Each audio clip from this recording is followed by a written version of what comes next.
there's probably, you're going to struggle to find a more evil, wicked man in all the Bible. But in my opinion, after now having studied who Ahaz was, I don't really think there's a more evil person. And I'll give you a couple examples as to why. But he was entrusted to represent God.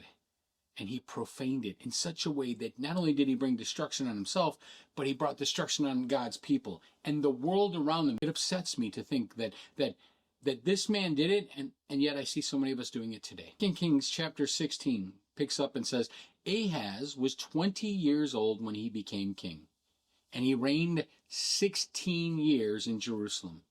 But he did not do what was right in the sight of Yahweh his God, as David his father had done. But he walked in the way of the kings of Israel, and even made his son pass through the fire, according to the abominations of the nations from Yahweh, whom Yahweh had dispossessed from before the sons of Israel. Now, let's not move past this too quickly. This is a huge statement. And one big sign, probably the biggest sign that you're going to see, is that he even made his son pass through the fire. He's talking about he sacrificed his child to Molech.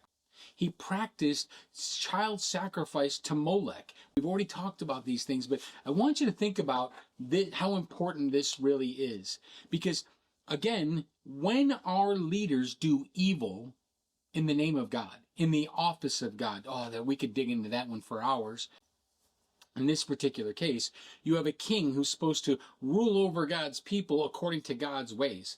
And he is now introducing this evil idolatry into it. Now I want you to think about how evil this is. Name Yahweh.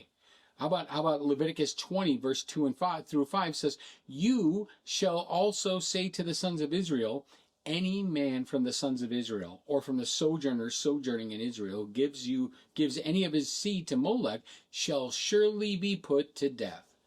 The people of the land shall stone him with stones.